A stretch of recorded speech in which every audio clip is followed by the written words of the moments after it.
Video ini dipersembahkan oleh incomerealty.id, solusi ala sahabat. Assalamualaikum warahmatullahi wabarakatuh. Selamat siang semuanya. Thank you. Hari ini Cerdas Bisnis dan Cerdas Properti kedatangan tamu spesial. Beliau adalah Pak Frans Budi Pranata yang kiprahnya di dunia bisnis itu nggak diragukan lagi. Beliau kalau saya lihat CV-nya dari pertama berkarir sampai dengan hari ini tuh ada 7 lembar CV-nya. Jadi kalau saya bacain semua, ini habis waktu kita coach kayaknya kalau kita ngebacain CV-nya. Beliau selama ini karirnya itu banyak di bidang finance ya coach ya. Terakhir juga beliau menjabat sebagai CFO Zalora, sebuah platform online shopping yang terbesar di Indonesia. Kemudian ada banyak sekali sekolahnya juga, ini MBA-nya semua di luar negeri. Ya, nanti boleh coach ceritain lagi. Ini ada PT American Standard Companies, itu dari 2006, kemudian 2008 itu ada di Gita Suara Indonesia. Kemudian ada banyak lagi retail group financial controller di perusahaan UP Indogel Gum, the biggest gummy producer in Indonesia, mostly CFO ya, coach ya. Kemudian tahun 2015 coach Frans itu di Zalora sebagai CFO dan Service Director. Nah ini menarik. Kenapa seorang CFO background-nya, tapi hari ini kita bicara tentang viral, konten yang viral, tentang konten yang gimana sih bisa bloom, gimana sih bisa meningkatkan sales secara bombastis seperti itu. Nah, kemudian secara professional experience, beliau adalah Head of Finance dan Accounting Maxco Power Group. Kemudian ini ada banyak lagi, masih ada 7 lembar. Nah nanti tolong disampaikan ya coach ya kiprahnya selama ini. Sekarang coach Budi adalah pendiri dari YouCoach. Di mana YouCoach ini adalah platform pembelajaran atau platform yang di mana ada banyak sekali UKM-UKM atau pengusaha-pengusaha yang di dalamnya itu menjadi binaan dari para coach yang ada di YouCoach itu sendiri. Baik coach, bagaimana kabarnya di Jakarta? Sukses Jakarta, lagi PSBB atau lagi di rumah aja, WFH atau half-half nih, ceritakan dulu nih sehari-hari gimana nih coach di Jakarta. Iya, jadi terima kasih Bu Endang yang luar biasa ya. Jadi Jakarta ini sekarang sudah 50%, 60% sudah back to normal, dan dari kita juga like 3 hari di luar, 2 hari di rumah, atau 50-50 gitu ya. Saya juga 50% masih bekerja dari rumah, 50% kadang meeting di luar.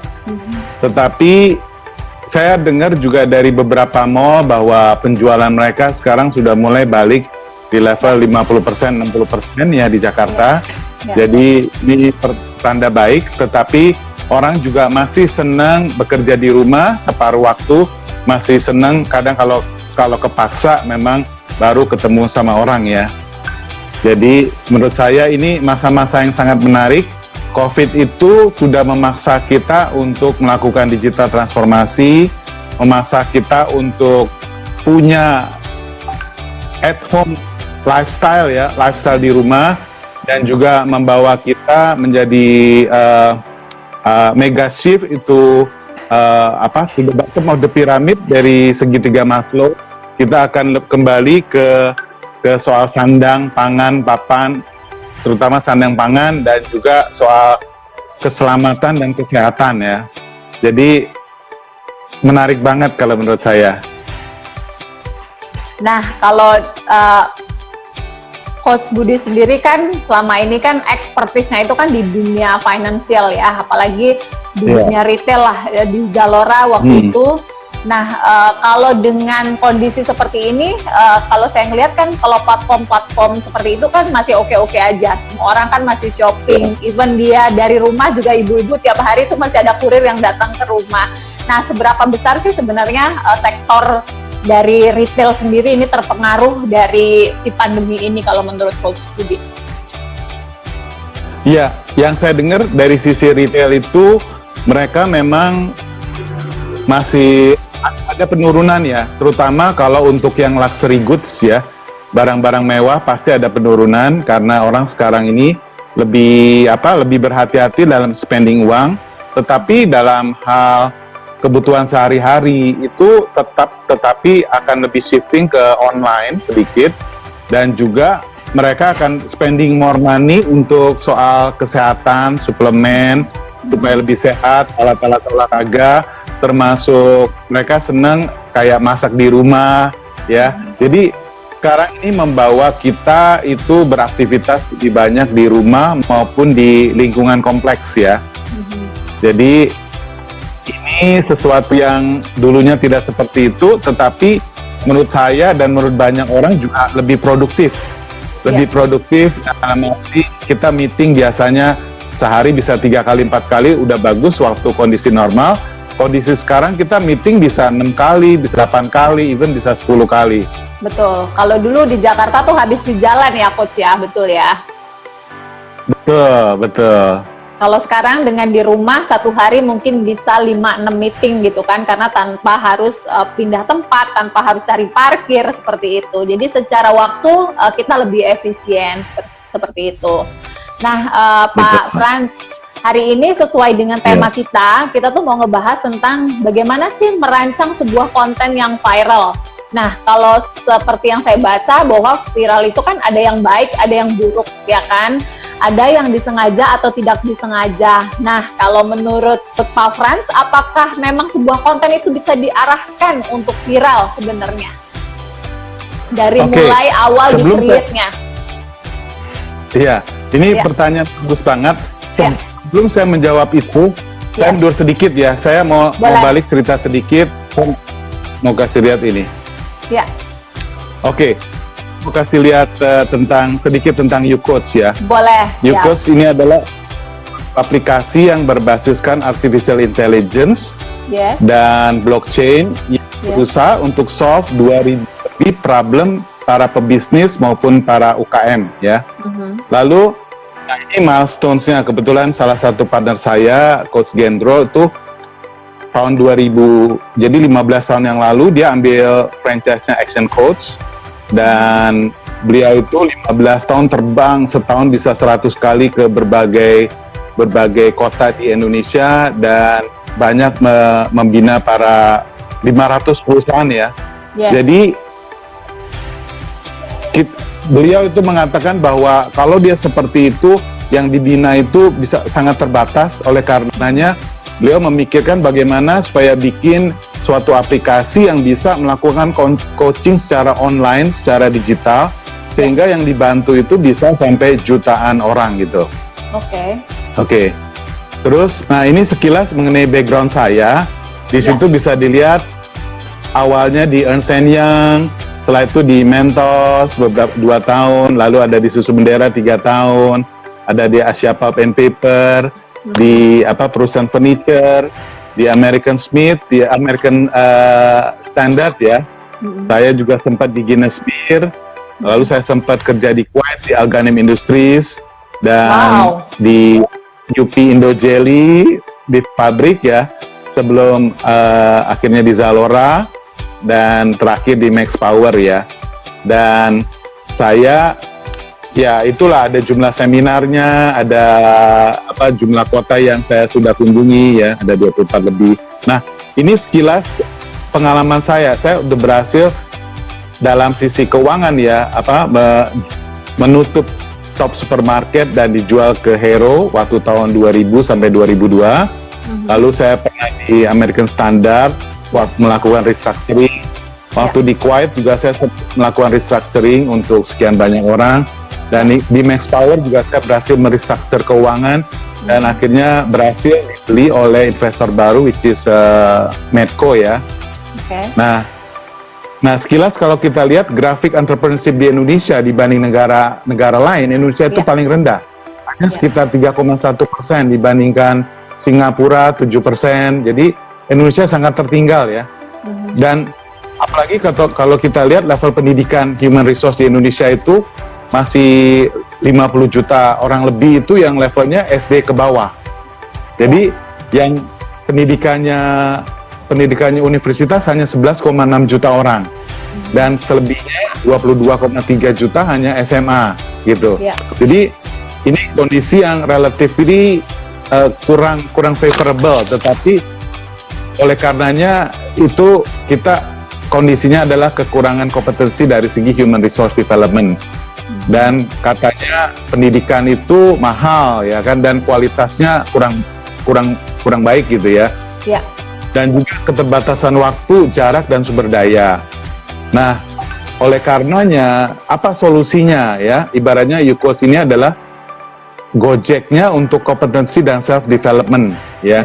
Bagaimana orang bisa dapat training, dapat coaching yang murah, bisa 1/10 atau 1/100 daripada kondisi normal. Biasa coach itu bayarannya cukup mahal, sekali datang sejam itu bisa 10 juta sampai 35 juta Coach. ya. Iya, saya kalau ikut workshop aja itu juta-jutaan harganya.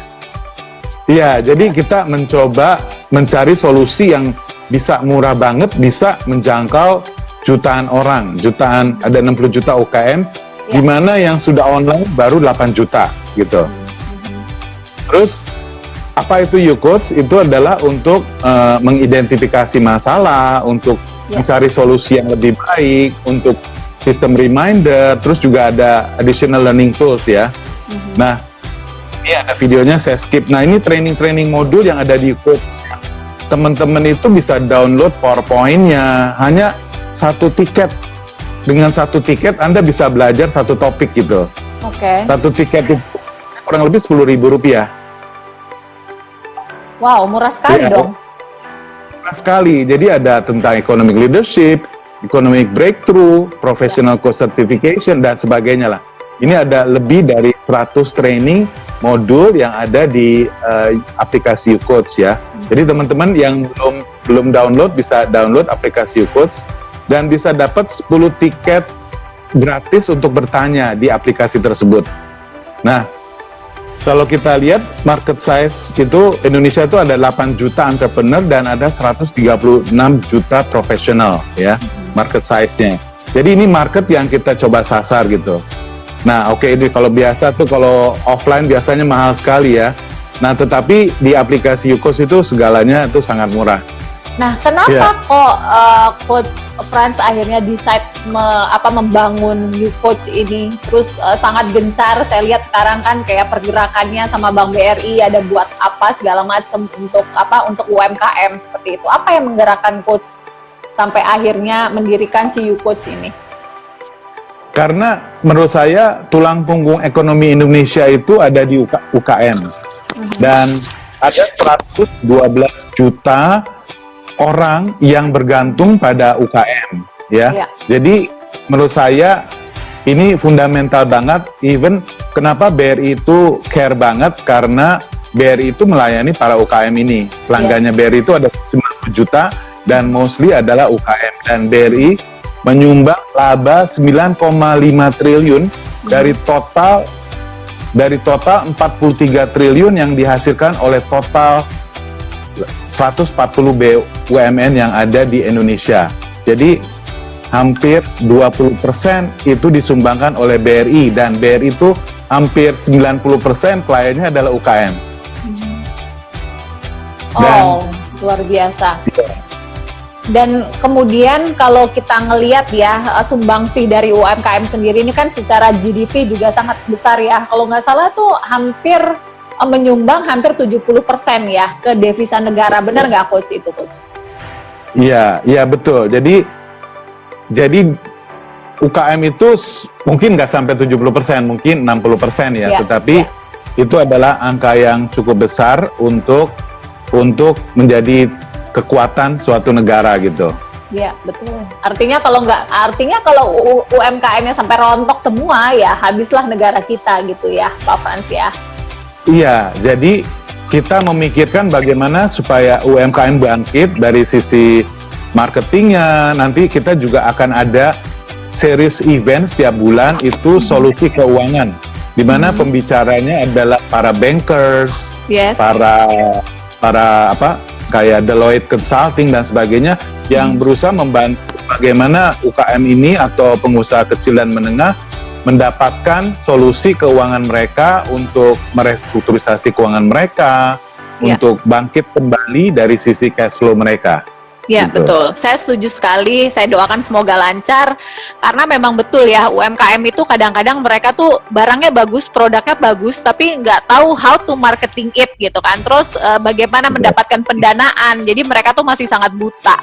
Dan platform yang Pak Frans bangun, YouCoach ini sangat bagus sekali. Nah, kalau bicara nanti saya mau tanya di akhir, apa sih bedanya sama platform-platform coaching yang lain? Karena sekarang kan juga ada banyak nih yang ngebangun platform seperti ini, seperti itu. Artinya YouCoach itu tidak sendirian seperti itu. Nah, oke, kita skip dulu pertanyaan itu. Kita bahas tentang yang tadi Pak, yang viral, konten viral seperti itu. Sebenarnya bisa disengaja atau diarahkan sih gitu. Oke. Saya balik lagi ya ke slide saya ya. Iya. Oke. Jadi ini sebelum saya masuk ke situ, saya mau kasih satu slide yang menurut saya penting banget. Ya. Yang namanya pada saat kita manage social media kita, itu kita awalnya tuh membangun brand awareness. Yes. Brand awareness tentang produk kita dan ujung-ujungnya supaya terjadi penjualan, supaya orang mau beli. Ya, konversi menjadi penjualan gitu ya. Iya, konversi menjadi penjualan. Dan apa yang kita pengaruhi adalah rasionalnya, logikanya, logika berpikirnya, dan juga emosinya. Ya, nah bagaimana caranya? Nah, ini di grafik ini nampak ada 4 kuadran, di mana kuadran paling bawah itu kita untuk brand awareness, kita lakukan edukasi. Edukasi secara rasional tentang memberikan konten edukatif, infografis, kasih tips and tricks, terus juga membantu orang untuk membantu orang lain. Nah, itu dari sisi edukasinya. Lalu untuk mereka membeli, kita mencoba mengconvince mereka dengan memberikan video demo, memberikan case study, kasih hitung-hitungannya, kasih data sheet-nya gitu ya. Dan secara emosional, apa yang kita lakukan, kita entertain mereka dengan memberikan quiz, kasih game, kasih giveaway gitu. Sehingga mereka bukan hanya teredukasi tetapi juga di-entertain. Nah, setelah itu supaya mereka melakukan pembelian, maka kita inspire mereka dengan ada endorsement, dengan testimoni dari user kita, ada review, ada rating, sehingga membuat orang believe bahwa produk ini atau perusahaan ini sangat baik dan sangat menarik untuk dibeli gitu. Jadi ini latar belakang kenapa kita manage social media, dan karena untuk brand awareness dan untuk terjadinya pembelian, dan caranya dengan mempengaruhi brain mereka dan emosi mereka gitu. Nah itu ya. Lalu sedikit ya dari sisi konten, kita harus memberikan konten yang tepat kepada user yang tepat, di tempat yang tepat dan di waktu yang tepat gitu. Itu kurang lebih. Saya mau cerita sedikit tentang akun yang kita bikin itu penting adalah why-nya. Contoh seperti ini, ada namanya akun Bapak-Bapak ID. Ini dalam waktu 5 bulan followernya menjadi 200.000 lebih follower karena why-nya ya, karena dia itu membuat akun ini untuk membentuk bapak-bapak yang masih muda atau yang masih single gitu, untuk merubah mereka menjadi bapak-bapak yang matang, bapak-bapak yang yang bertumbuh dari sisi keuangan, relationship, hobbies, mindset dan sebagainya. Sehingga ya intinya akhirnya untuk apa akun itu kita dibuat, ini kembali lagi supaya untuk bapak-bapak atau calon bapak supaya menjadi bapak-bapak yang sukses, yang dicintai oleh oleh pasangannya, dicintai oleh anak-anaknya, disukai oleh atasannya dan sebagainya. Jadi kita perlu pahami why-nya supaya kita tahu what-nya gitu ya. Nah, baru kita akan masuk yang punya traffic, yang punya duit. Jadi yang punya Instagram, akunnya trafficnya banyak, followernya banyak, itu yang punya uang gitu. Nah ini contoh yang Bapak ID dalam waktu 5 bulan, followernya 230.000 lebih, dan tujuannya lihat ya, di bio-nya jelas, agar bapak-bapak se-Indonesia lebih disayang istri, anak, bos, orang tua, mertua, sahabat, dan sebagainya lah. Dimana dia kasih konten cara-cara bapak-bapak supaya lebih sukses ya. Misalnya menambah kekayaan, dia ada bicara soalnya 5 skill yang bapak-bapak harus kuasai, misalnya soal pertukangan, soal public speaking, soal keuangan dan sebagainya lah gitu. Nah, ini contoh yang BNI Syariah ya. Ini bagaimana dia dengan memahami karakter followernya dan sebagainya, banyak orang muda sehingga dia membuat dalam bentuk komik dan sebagainya gitu. Nah, ini kalau Danamon ya, cepat aja. Nah, kembali lagi untuk memahami ya, kita bisa trafficnya banyak, kita harus memahami mesin atau algoritma dari Instagram dan juga memahami manusia. Manusia itu butuhnya apa sih, sukanya apa sih, sehingga kita dapat traffic yang banyak gitu. Nah, ini kita lihat algoritmanya. Biasa dari algoritma Instagram seneng kalau kita posting sesuatu yang kekinian, sesuatu yang, contoh misalnya saya posting video tentang Amerika itu mencetak uang terus menerus 3 hari 3 malam, dan itu yang like dalam waktu singkat sampai 3.000 orang lebih, karena ini situasi yang kekinian dan juga sesuatu yang menarik. Orang bertanya kenapa Indonesia tidak melakukan yang sama, karena Amerika dia berani lakukan, karena di mana-mana orang kalau beli minyak di Arab Saudi atau di Timur Tengah semua bayarnya pakai US dollar. Amerika pinter lobbynya, sudah make a deal with Middle East bahwa setiap pembelian harus mata uang US dollar. Oleh karenanya US dollar akan selalu dibutuhkan. Ya, sehingga kalau pada saat dia dibutuhkan, otomatis dia mencetak uang, dia nggak apa-apa mencetak uang banyak, karena selama US dollar-nya dibutuhkan, dia akan selalu terhindar dari inflasi gitu ya, atau devaluasi gitu ya. Ya, lalu berikutnya sesuatu yang menarik, sesuatu yang orang akan tertarik untuk melihat, menonton dan sebagainya. Dan juga Instagram itu senang seberapa orang like, berapa orang komen, berapa orang share, berapa orang save ya. Itu masing-masing ada skornya, karena awalnya biasa Instagram hanya men-share ke 2% daripada follower kita. Jadi kalau follower kita 1.000, dia hanya bagikan ke 2%, which is hanya 20 orang. Nanti kalau banyak yang likes dan comments, baru dia akan share ke 2% berikutnya. Dan ya, jadi kalau yang komen sedikit, akhirnya dia berhenti hanya di 2% gitu. Jadi kalau boleh dibilang sebenarnya si mesin ini tuh sangat tricky gitu ya Pak ya? Sangat tricky, sehingga dia membuat sulit, kecuali kita membuat konten yang sangat-sangat menarik, sehingga banyak yang engage di situ, banyak yang comments, banyak yang likes. Nanti saya akan share bagaimana caranya supaya orang pada komen and likes ya. Kita lanjut lagi sedikit. Nah, ternyata manusia itu punya span of attention sangat rendah, kurang dari 8,25 detik. Jadi oleh karenanya kalau kita posting harus sesuatu yang dalam hitungan kurang dari 8 detik akan ketahuan menarik apa tidak, akan ketahuan apakah sesuatu apa enggak. Jadi be clear in your message, short and sweet, dan pakai video. Jadi make sure singkat tapi padat ya, singkat dan manis gitu.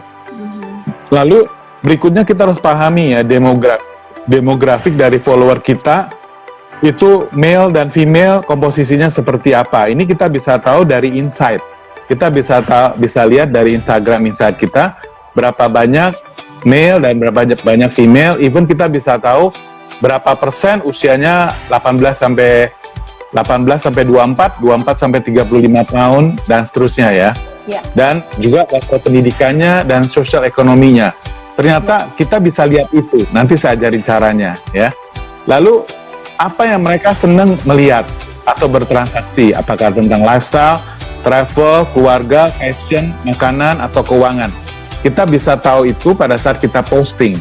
Pada saat kita posting soal makanan, yang likes-nya banyak apa enggak. Pada saat kita posting tentang fashion, banyak apa enggak. Nanti kita bisa bandingkan. Lalu kita lihat juga behavior-nya, perilaku mereka, apakah mereka orang yang aktif di siang hari, ataukah orang yang aktif di malam hari. Apakah mereka orang yang suka ditanya, atau nggak suka ditanya. Pada saat kita tanya, kita tampilkan foto pemandangan ini indah, Anda setuju? Kalau setuju katakan yes. Nah, kalau mereka jawab yes banyak, itu artinya mereka suka ditanya. Okay. Tapi kalau mereka banyak yang jawab, berarti mereka nggak suka ditanya gitu. Oke, Nah, so interaction ya, Coach ya, harus ada interaksi. Interaksi ya.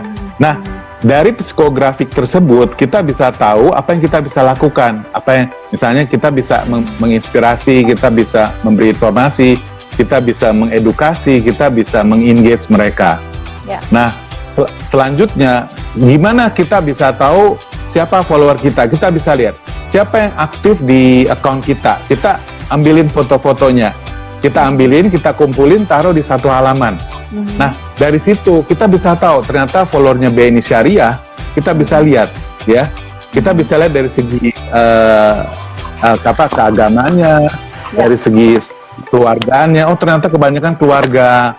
Oh, mereka ekonominya kayak gimana? Itu kita bisa lihat dengan mengambil siapa sih yang seneng komen kita, yang seneng likes kita, foto-fotonya kita kumpulin. Nah, itu adalah follower kita.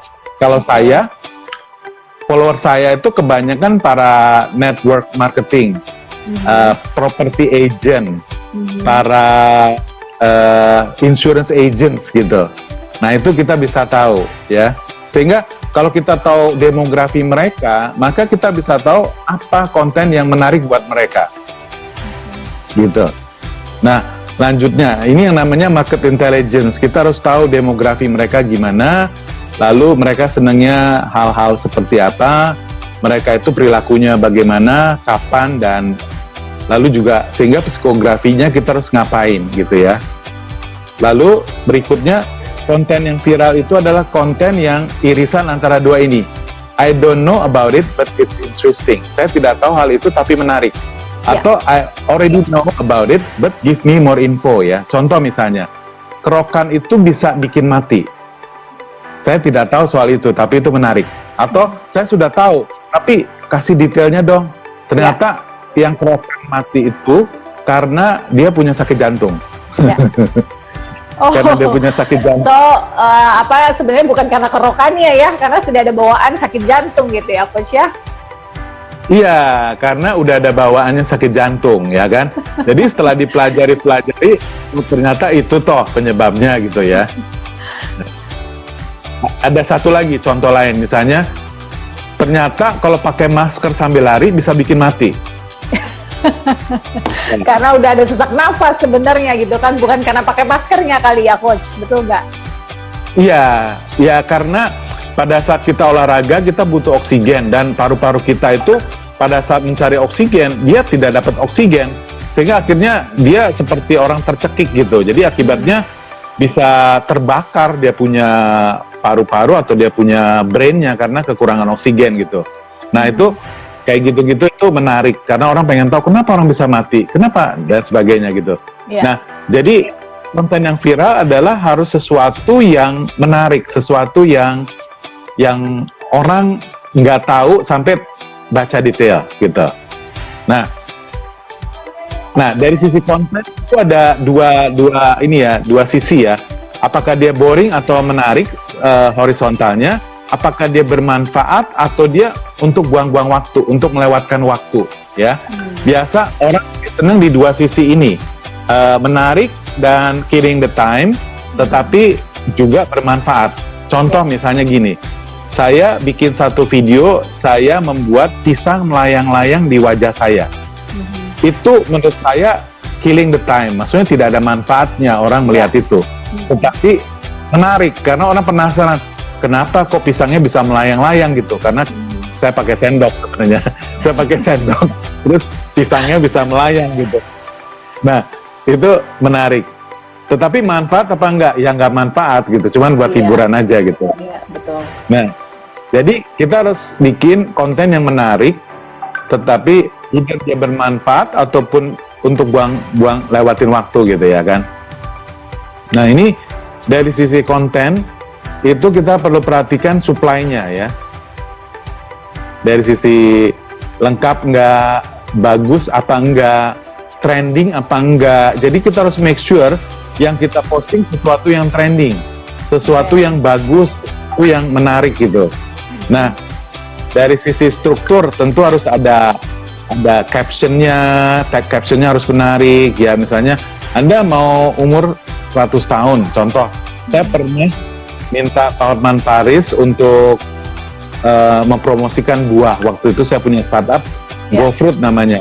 Nah beliau itu kita bawakan satu keranjang buah, beliau bilang gini, dibikinin video ya, Anda mau umur panjang 100 tahun, nah ini makan buah belinya di GoFruit gitu. Nah itu penting caption, tag-nya ya. Dan itu viral nggak Pak waktu itu? Ya, waktu itu lumayan. Yang men-like itu sampai ribuan orang ya. Dan juga komen, walaupun dia nggak dibayar Pak Hotman ya kan. Oke. Jadi pengaruh. Jadi kalau yang meng-endorse kita itu orang yang followernya jutaan, otomatis yang men-like itu bisa ribuan gitu. Iya. Oke. Nah, termasuk distribusinya ya. Kapan waktu yang tepat? Misalnya jam 9, misalnya sekitar jam 8 sampai jam 9 pagi, jam 3 sampai jam 4 sore, lalu jam 8 sampai jam 9 malam gitu. Peak time lah ya. Jadi peak time itu ya kita tergantung, mungkin kalau menurut saya ini tergantung dari follower yang mau kita tuju siapa gitu ya. Kalau misalnya ibu-ibu, target market kita, kalau kita belasnya mungkin pagi-pagi mungkin nggak ada yang ngeliat gitu kan, karena mereka lagi sibuk preparation anaknya dan lain-lain seperti itu ya. Betul nggak? Peak time-nya itu nggak bisa sama, nggak bisa digeneralisir gitu ya Coach ya, betul ya? Betul. Tergantung siapa followers kita gitu ya. Nah, ini sekilas kenapa orang likes, kenapa orang komen, dan kenapa orang share ya. Kalau orang like itu hanya mau menunjukkan bahwa saya ada loh di sini gitu. Kalau orang komen itu dia mau tunjukin ini pemikiran saya ya, lihat betapa cerdas dan lucunya saya ya. Jadi dia cuma mau nunjukin dia cerdas, dia mau nunjukin kalau dia lucu gitu ya kan. Nah kalau orang mau share itu karena dia merasa wah ini teman-teman saya harus lihat ini karena ini menarik banget gitu. Nah ini sekilas ya. Nah tadi Bu Endang sempat tanya ya, konten yang viral itu ada yang disengaja, ada yang tidak disengaja, atau ada yang sudah direncanakan. Nah ini ada 7 dosa manusia yang umumnya kalau kita posting untuk 7 dosa ini, orang banyak akan likes. Ya, wah, yang pertama, ini sampai ada penelitiannya ya Coach ya? Iya, sampai ada penelitiannya. Kalau kita lihat balik ke sejarah dulu ya, dari 25 tahun yang lalu, itu orang yang paling tinggi di internet itu karena pornografi. Yes, correct. Iya, nah ini jadi sesuatu yang menyangkut menyangkut pornografi itu biasa likes-nya banyak gitu. Makanya jangan heran kalau semakin cantik seperti Bu Endang kan menarik, atraktif dan cantik gitu ya. Itu puluhan ribu. Aduh, ya amin. Tapi semoga maksudnya ya bermanfaat lah yang di-share gitu ya Coach ya. Iya. Lalu yang berikutnya adalah glutoni. Glutoni adalah makan yang berlebihan. Makan atau minum yang berlebihan. Misalnya ada video orang makan satu tampan atau makan ada 7 mangkok bakmi bisa habis dalam waktu 1 menit misalnya, itu pasti akan viral. Pasti akan viral. Oke. Over Kalau lah ya, misalnya Anda sesuatu yang over yang berkaitan dengan consumption gitu ya, Coach ya, betul ya? Iya, betul. Berikutnya keserakahan ya, keserakahan mengejar materi. Ya. Yang berikutnya, yang keempat itu sloth, itu kemalasan, kegagalan untuk bertindak dan menggunakan talentanya. Lalu yang kelima, kemarahan ya, strong anger dan hate towards another person. Kemarahan atau kebencian yang sangat terhadap orang lain. Oke. Ya, kita tahu lah, ada selebriti juga yang kalau marah-marah itu kita pengen dengerin ya. Dia marah kenapa sih gitu. Ya, justru semakin dia nge-share begitu, semakin banyak orang yang mau play gitu ya, Coach ya, betul ya? Betul. Yang keenam, jadi gini, intinya di sosial media orang itu seneng kalau kita itu manusia. Kalau kita itu manusiawi, orang seneng. Jadi sekali-sekali kita juga harus nunjukin bahwa kita itu manusia, gitu. Oke. Ada sedihnya, ada nangis, gitu ya, Coach ya?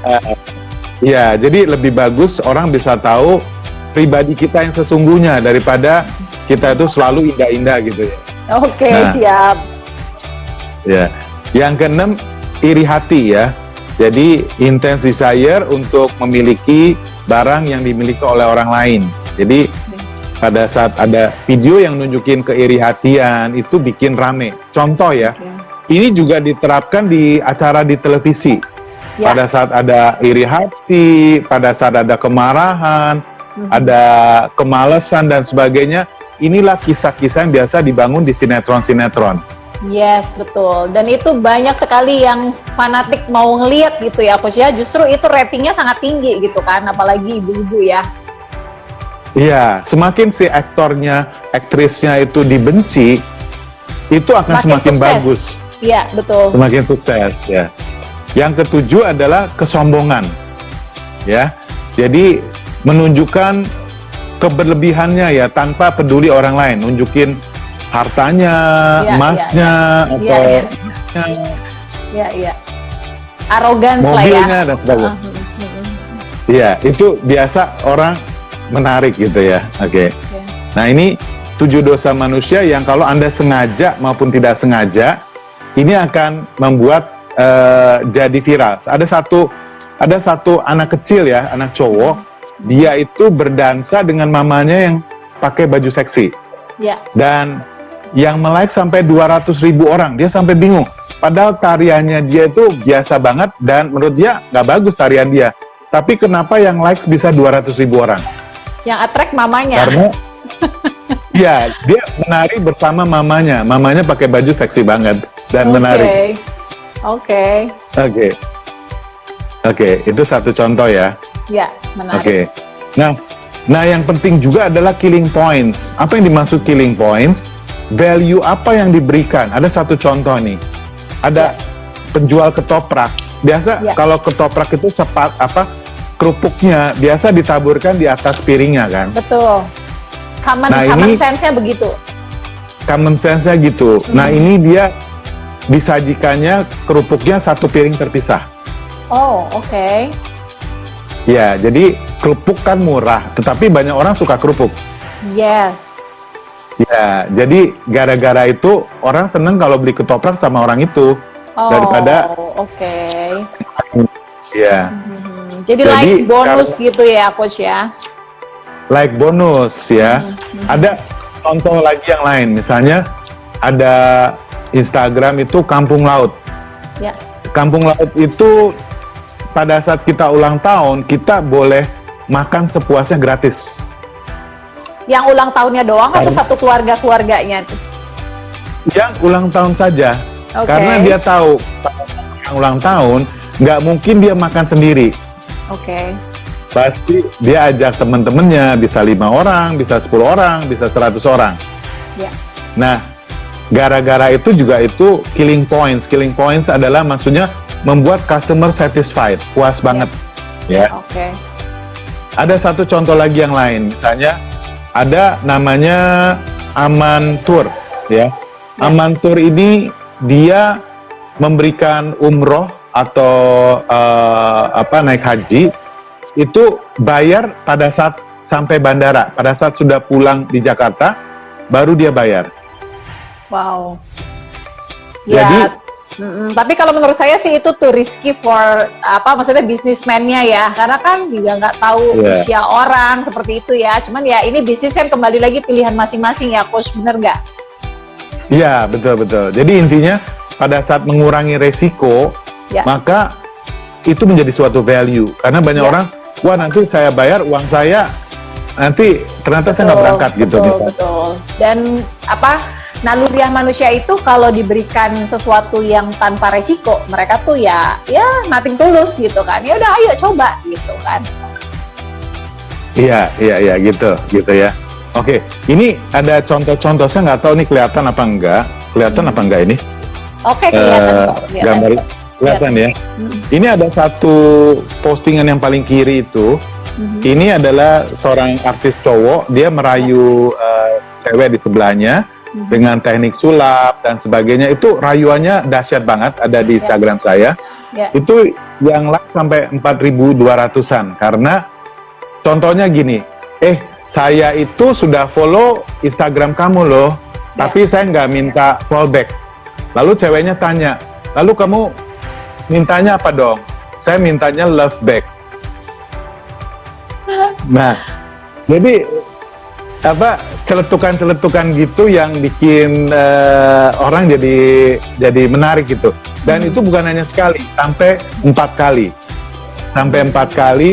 Sampai dia bilang, saya tuh bisa sulap loh katanya. Dan saya itu bisa bikin tangan kamu wangi vanila dan sebagainya. Sampai akhirnya disulap, ternyata tangannya nggak wangi vanila. Lalu dia cium tangannya. Oh masa katanya, sebelumnya dia bilang masa, akhirnya dia mencium tangannya gitu. Jadi trik-triknya itu sangat menarik. Nah, yang di tengah ini adalah gambar seorang cowok ganteng. Dia itu melihat wanita cantik, tetapi dia pengen supaya dibantu. Jadi dia pura-pura buta. Dia pakai kacamata hitam, terus dia pura-pura bawa tongkat, dan akhirnya dibantuin sama cewek cantik ini untuk nyebrang gitu. Nah itu tips and tricks untuk orang supaya diperhatikan. Jadi itu juga yang likes cukup banyak gitu. Dan ada lagi, ini adalah kayak biawak, dia bertemu terus dia kayak berpelukan setelah situasi setelah COVID gitu ya, kayak mereka kangen-kangen gitu.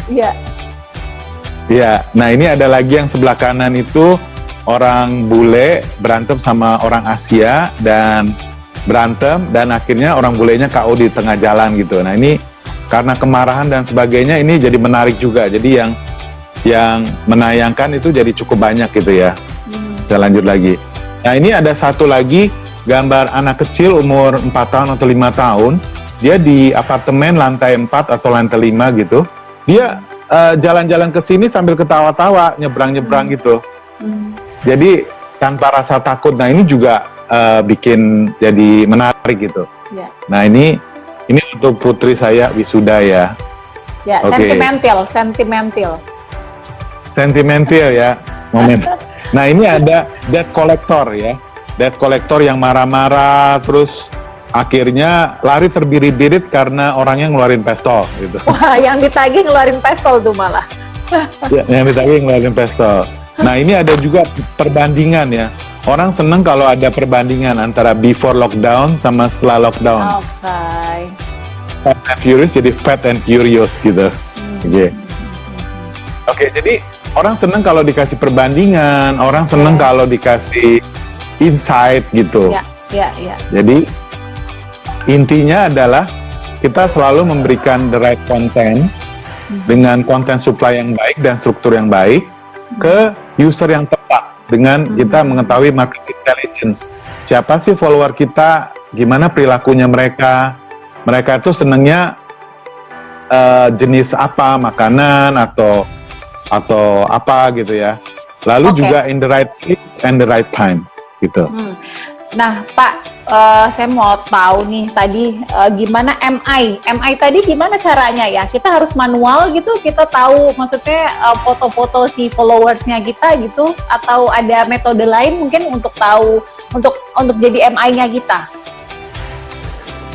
Oke, biasa tergantung ya, kita misalnya brand kita itu apa, dan karena gini, Instagram itu bisa kita punya main account, kita bisa punya supporting account.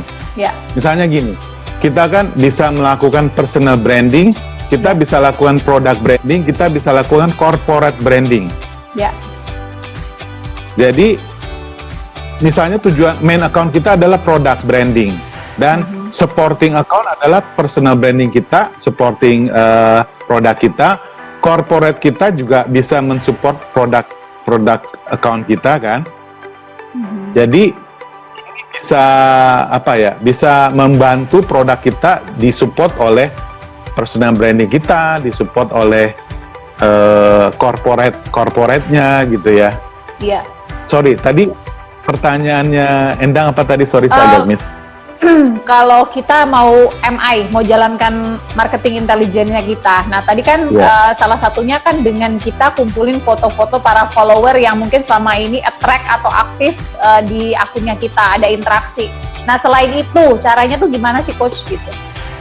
Oke, biasa orang lihat dari nama account kita. Misalnya, kalau account kita itu produk kecantikan, biasa yang akan tertarik adalah yang wanita, yang usianya muda, usia mungkin 18 sampai 35 tahun.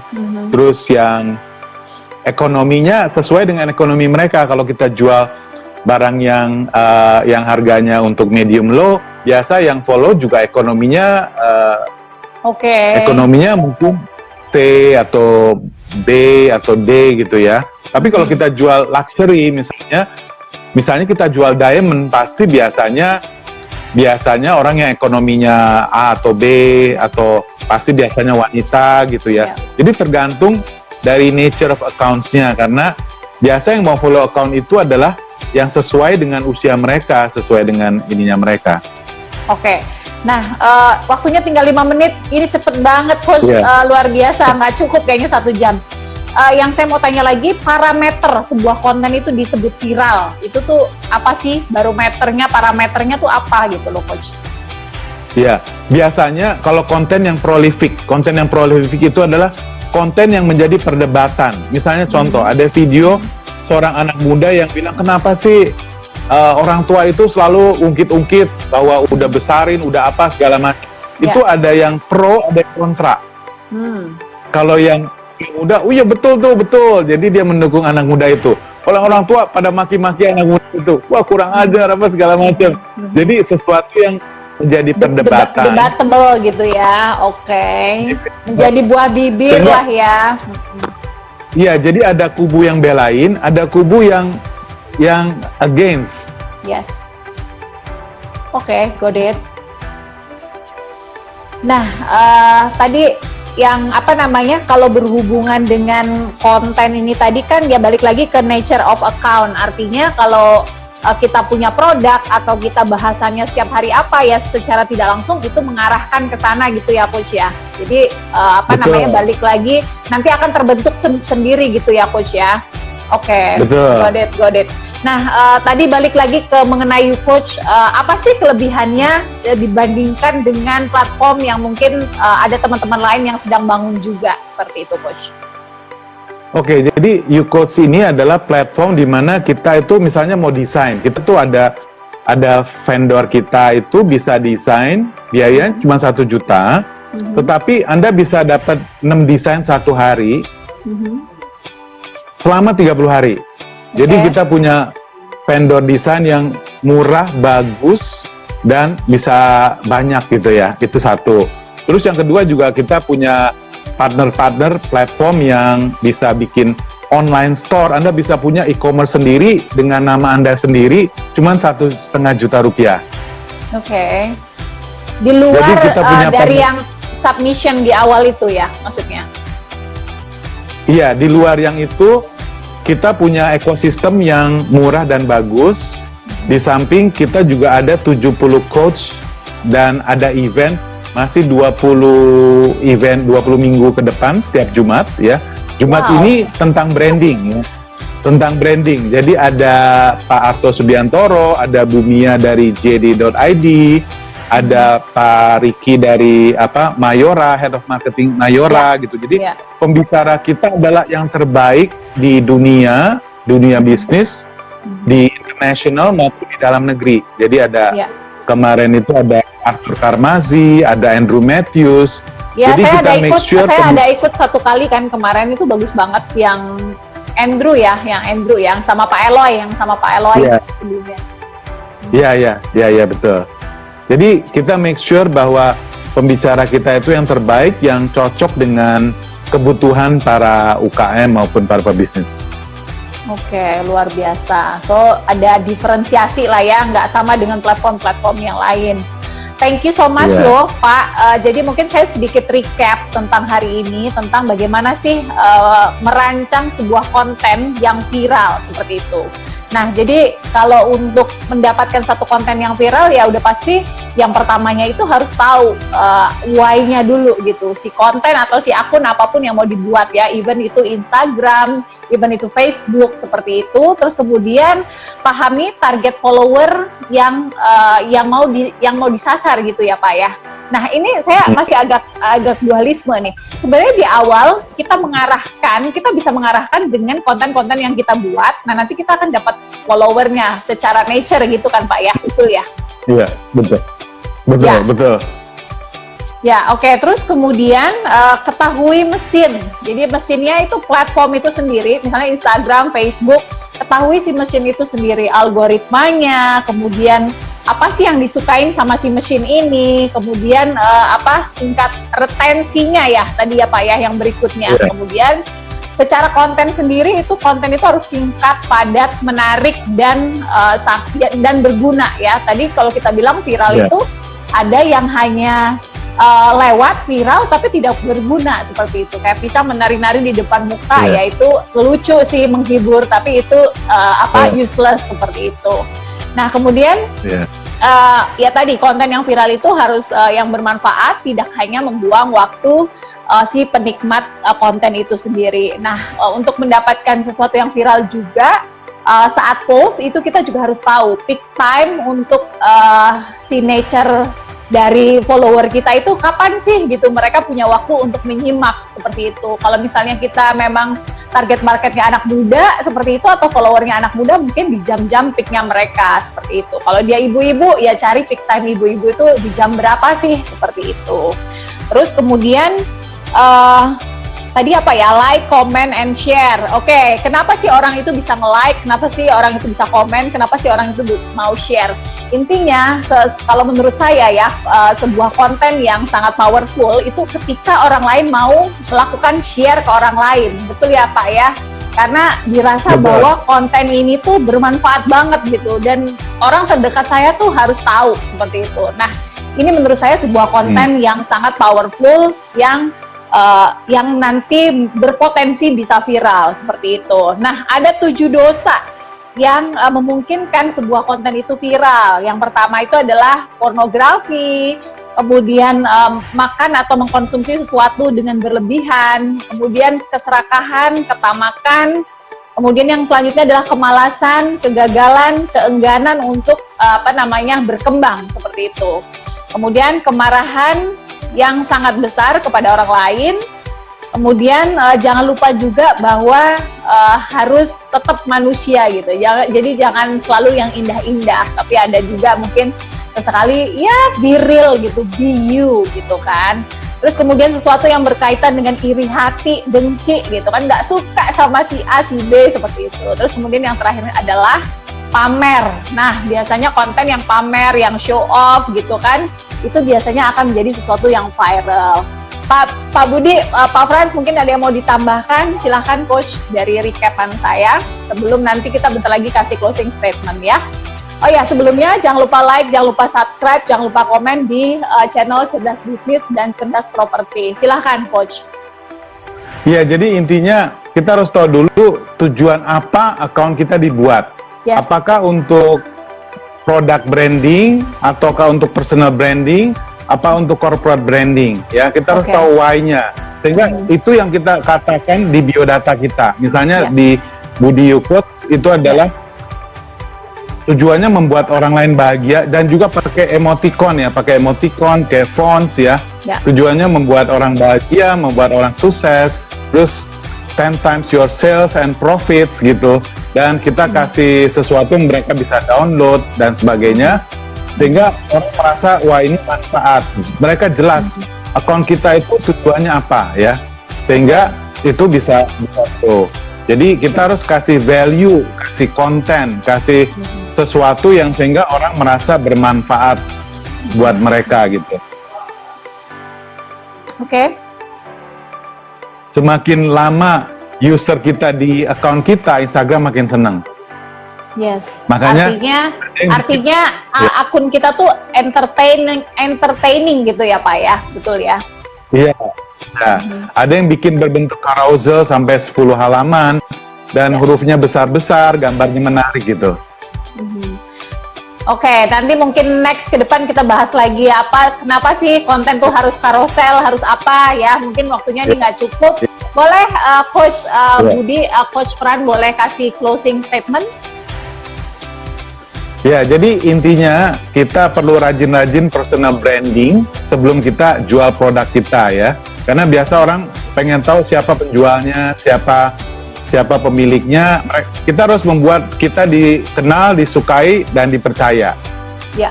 Sehingga orang mau beli produk kita gitu. Oke, thank you so much. Sangat bermanfaat hari ini, Coach.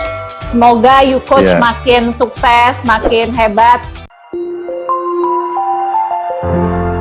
Video ini dipersembahkan oleh incomerealty.id, solusi ala sahabat.